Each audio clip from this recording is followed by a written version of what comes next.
ভালো ব্যস্ত, ভালোই জ্যাম লাগে।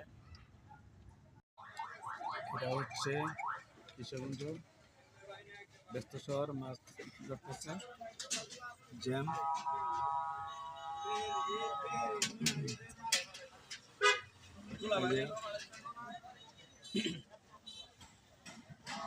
পুরা যানজট এলাকা কিশোরগঞ্জ, ভিতরে বেশিরভাগই অটো। এখানে কাজ চলতেছে বিল্ডিং এর।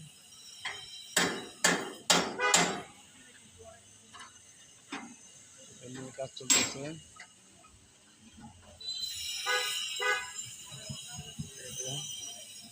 ব্যস্ত শহর, অটো সিরিয়াল, ঢাকার থেকে কম না, ঢাকার থেকে কম না এখানে গ্রামাঞ্চল। কিশোরগঞ্জ শহরটা মোটামুটি ভালোই ব্যস্ত।